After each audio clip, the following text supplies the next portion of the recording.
आप सभी लोग सुख चाहते हैं, लेकिन सुख चाहते तो हैं, पर सुख चाहने के लिए जहां दौड़ना वहां दौड़ते नहीं है, गलत दौड़ते हैं।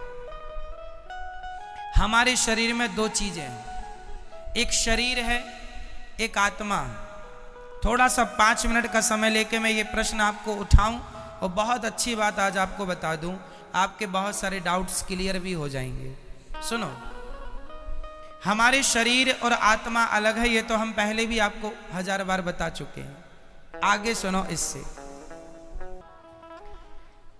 क्या हम आंखों से देख सकते, आंखों से सुन सकते हैं? नहीं। क्या कानों से देख सकते हैं? नहीं। क्या हम नाक से खा सकते हैं?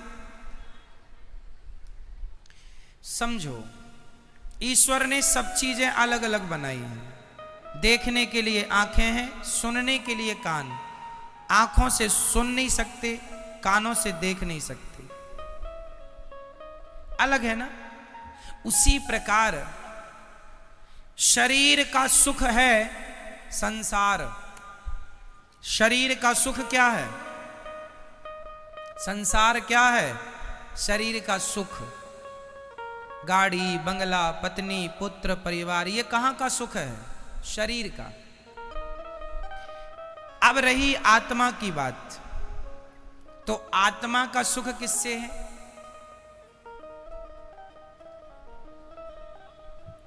समझो, सिद्धांत को समझो, साइंस को समझो। चलो मैं साइंस से जोड़ता हूं इस सब्जेक्ट को।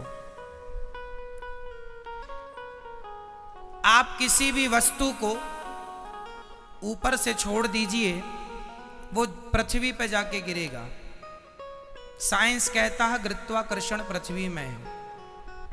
ये तो सत्य है कि गुरुत्वाकर्षण है, पर इसके अतिरिक्त एक सत्य और है, क्योंकि वो पृथ्वी का ही हिस्सा है।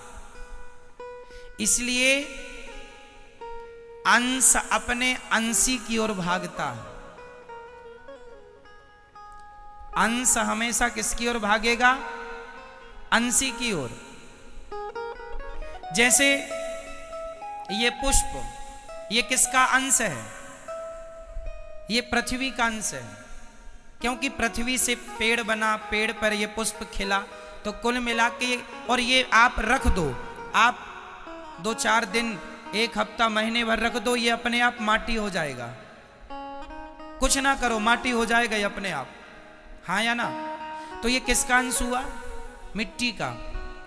अंशी कौन हुई? अंशी हुई पृथ्वी, और अंश हुआ ये। तो ये पृथ्वी का अंश है, इसलिए ये छोड़ने पर नीचे जाएगा, क्योंकि ये अंशी की तरफ जा रहा है। अब दूसरा, आग। आग हमेशा नीचे नहीं जाती। आग की ज्वाला, आग की लौ, आग की ज्योति ऊपर जाती है। क्यों? क्योंकि वो सूरज का अंश है, क्योंकि सूरज में आग है। तो हर अंश अपने अंशी की तरफ भागता है। हर अंश कहां भागता है? अपने अंशी की तरफ। आग किसका अंश है? सूर्य का। तो सूर्य की तरफ भागती है ना आग की ज्वाला हमेशा ऊपर। तीसरा, इस धरती की नदियां हमेशा किसकी तरफ भागती हैं? समुद्र की तरफ। क्यों? क्योंकि वो समुद्र का अंश है। क्योंकि पानी जो बरसता है, समुद्र का ही तो वाष्पीकरण होता है पानी, और फिर वही बरसता है। तो वो एक्चुअली इनडायरेक्ट वो समुद्र का ही पानी है, बरसता है, नदियों में आया, फिर वो अपने अंश की तरफ भागा, अपने अंशी की तरफ। समझो, जैसे पृथ्वी का कोई भी हिस्सा वो पृथ्वी की तरफ भागता है, कोई भी पुष्प, कोई भी पत्थर, कोई भी मिट्टी का ढेला, क्योंकि वो पृथ्वी का अंश है, इसलिए पृथ्वी की तरफ। आग सूर्य का अंश है, इसलिए सूर्य की तरफ। नदी समुद्र का अंश है, इसलिए समुद्र की तरफ। और हमारी आत्मा ईश्वर का अंश है। ईश्वर अंश जीव अविनाशी। इसलिए जब ये ईश्वर की तरफ भागेगी तब ही इसे सुख मिलेगा, अन्यथा इसे कभी सुख मिल नहीं सकता। आप लोग रसगुल्ला खाते हैं, तो आप कहते हैं आनंद आ गया। अरे रसगुल्ला से शरीर को आनंद आ सकता है, इंद्रियों को आनंद आ सकता है, आत्मा का तो रसगुल्ला से कोई लेना देना नहीं। क्यों? आत्मा किसका अंश है? ईश्वर अंश। ये ईश्वर का अंश है। इसलिए यदि आत्मा को सुख देना है, आज लोग दुखी, सब कुछ है आपके पास, फिर भी आप अशांत हैं, फिर भी आप परेशान हैं, उदास हैं। क्यों? क्योंकि आप संसार में सुख ढूंढ रहे हैं। अब मिलेगा, अब मिलेगा। पागल हो, है ही नहीं, मिलेगा कहां से? जैसे आंख कभी सुन नहीं सकती, कान कभी देख नहीं सकता, उसी प्रकार आत्मा कभी रसगुल्ला खा नहीं सकती, आत्मा कभी पानी पी नहीं सकती, आत्मा को पैसों में सुख नहीं मिल सकता, संसार के भोगों में सुख नहीं मिल सकता। आत्मा का सुख तो परमात्मा में है। जितने जल्दी ईश्वर की तरफ बढ़ो लोगे, जितने जल्दी उसका ध्यान कर लोगे, उतने जल्दी सुखी हो जाओगे। सुखी होना चाहते हो तो भगवान की तरफ बढ़ो। और आप लोग शरीर को ही सुख देने में लगे हैं।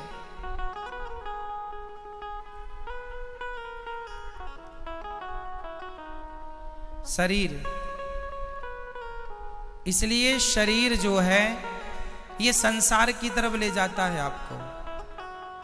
क्यों ले जाता है? क्योंकि शरीर संसार से बना है। संसार में 5 चीजें हैं, पृथ्वी, जल, वायु, अग्नि, आकाश, और ये 5 चीजों से आपका शरीर बना है। तो आपका शरीर आपको संसार की तरफ ले जाता है, क्योंकि संसार से बना है।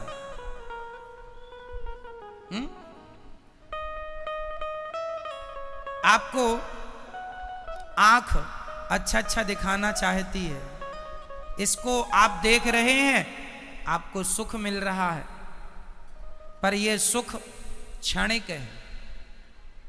यह सुख क्या है? क्षणिक है, जरा सी देर का। खाने का सुख भी क्षणिक है, जरा सी देर का। भोगों का सुख भी क्षणिक है, जरा सी देर का।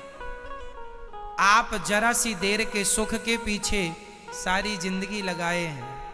सारी जिंदगी आपको लगता है अरे वो करोड़पति बन गया, मैं भी बन जाऊंगा, मुझे भी सुख मिलेगा। सब करोड़पति बन रहे हैं। पूछ लो करोड़पतियों से वो कितने सुखी हैं। सुख संसार में नहीं मेरी मां। शरीर का संबंध संसार से है, आत्मा का संबंध परमात्मा से है। और मैं शरीर नहीं, मैं आत्मा हूं। यदि यथार्थ सुख चाहते हो तो भगवान के बन जाओ। नाथ मैं आपको कभी भूलू नहीं, हे श्रीमन नारायण मैं आपको कभी, मैं उनका अंश हूं। पर विडंबना तो देखो, एक शेर का बच्चा गीदड़ों के झुंड में मिल गया, और गीदड़ों के झुंड में मिलकर वो भी गीदड़ों के संग रहने लगा, गीदड़ों की तरह व्यवहार करने लगा, खाने लगा, उन्हीं के संग सोए, उन्हीं के संग जागे, उन्हीं के संग रहे, उन्हीं को अपना बाप समझे, उन्हीं को माता।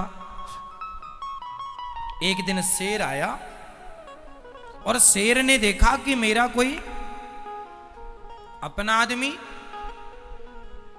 गीदड़ों की झुंड में दहाड़ लगाई, तो उसके अंदर से भी वो शेर तो था ही, उसने भी दहाड़ा। शेर ने बुलाया, यहां तू शेर का बच्चा है, गीदड़ों के झुंड में क्या कर रहा है? बोले नहीं नहीं, हम तो गीदड़ ही हैं, ये सब हमारे रिश्तेदार हैं। शेर ने कहा पागल, तू शेर का बच्चा है, कब से गीदड़ों के? बोले बचपन से। एक्चुअली हुआ क्या था, ये अपनी माँ से बिछड़ गया और गीदड़ों के झुंड में मिल गया, वहीं पला बढ़ा तो अपने आप को वो गीदड़ मान लिया। उसी प्रकार तुम सब शेर के बच्चे हो, परमात्मा रूपी शेर के, लेकिन गीदड़ों के झुंड में मिलने से आप अपने आप को गीदड़ समझ रहे हैं। मैं गीदड़ हूं, मैं रामबाई हूं, ये अपने आप को रामबाई समझे बैठी है। मैं गीताबाई हूं, मैं सीता हूं। मैं अनुराग हूं, मैं अभिनव हूं, मैं नारायण हूं। आपने अपने आप को कुछ भी समझ लिया। ना तो आप सीताबाई हो, ना गीता हो, ना अंजलि हो, ना राम हो, ना रघुनाथ हो, ना तो घनश्याम हो। तुम शुद्ध आत्मा हो जो ईश्वर का अंश है। बस ये तुम्हारा परिचय है। पर संसार में आए हो गीदड़ों के झुंड में होने से। हुआ, एक गीदड़ ने कहा हुआ, दूसरे हुआ हुआ। आज तक किसी ने नहीं पूछा क्या हुआ, क्या हुआ, नहीं बस हुआ हुआ हुआ हुआ। बाप दादे कह रहे थे हुआ, तो ये भी चिल्लाई पड़ा है हुआ हुआ हुआ। क्या हुआ कोई नहीं पूछ रहा है, सब हुआ हुआ हुआ। ये बड़ी विडंबना। इसलिए मेरी मां, ना तुम किसी की मां हो, ना तुम किसी के बाप हो, ना तुम किसी की चाची हो, ना चाचा हो, ना नाना हो, ना नानी हो। तुम सिर्फ आत्मा हो जो परमात्मा से मिलने के लिए व्याकुल हो। वो तड़प जाग जाए तो मिलना भी होए, पर विडंबना तो ये है तड़पता ही नहीं आदमी। पत्नी के लिए रो रहा है, परिवार के लिए रो रहा है, भगवान के लिए नहीं रोता। जाना सबको वही है मेरी मां, अपना लोक परलोक ना बिगाड़ो। बस इतना ही कहेंगे हम आपसे।